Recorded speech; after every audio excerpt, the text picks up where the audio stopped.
Class 10th science में और social science में, मतलब विज्ञान और सामाजिक विज्ञान का एक प्रश्न है जो कॉमन है, बहुत ही मजेदार। जैसे सामाजिक विज्ञान लीजिए, सोशल साइंस, तो उसमें समकालीन भारत 2, मतलब जो भूगोल की पाठ्य पुस्तक है, उसमें अध्याय 5 है खनिज तथा ऊर्जा संसाधन, है ना।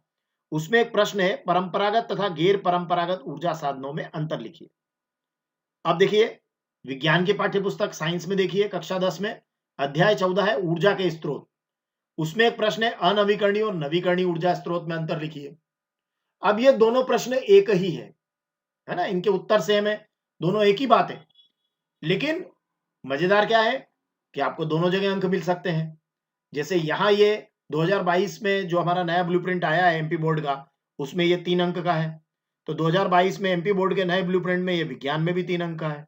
तो सामाजिक विज्ञान में भी 3 अंक और विज्ञान में भी 3 अंक। तो चलिए हम इस प्रश्न को समझते हैं। बहुत ही सरल उत्तर मैं इसका दूंगा आपको। परंपरागत और गैर परंपरागत ऊर्जा साधनों में अंतर लिखिए। अगर इस तरीके से आया तो यह सामाजिक विज्ञान में प्रश्न पूछा जा रहा है।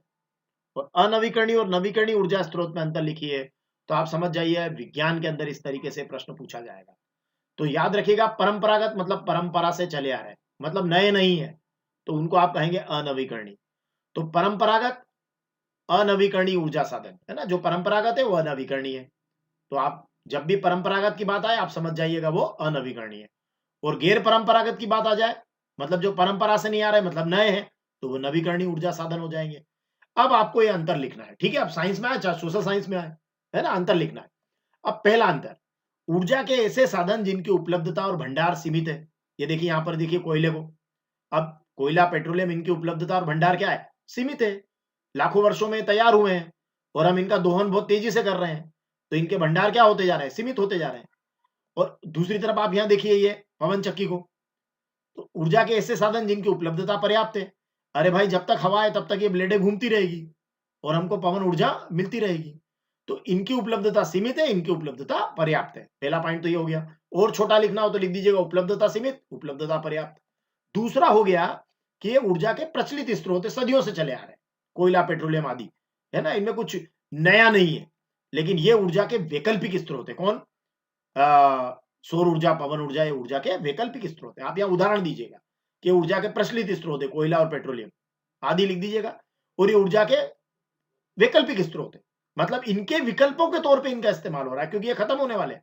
तो इनके विकल्प ये हैं, सौर ऊर्जा, पवन ऊर्जा आदि। तो ये ऊर्जा के प्रचलित स्रोत है, ये ऊर्जा के वैकल्पिक स्रोत है। तीसरी बात, ये पर्यावरण के अनुकूल नहीं है। क्यों? क्योंकि ये जीवाश्म ईंधन है, और जीवाश्म ईंधन है कोयला पेट्रोलियम, है ना, ये तो एक नंबर का ऑब्जेक्टिव हो गया आपका। तो ये जीवाश्म ईंधन है, तो ये क्या करते हैं कि प्रदूषण फैलाते हैं।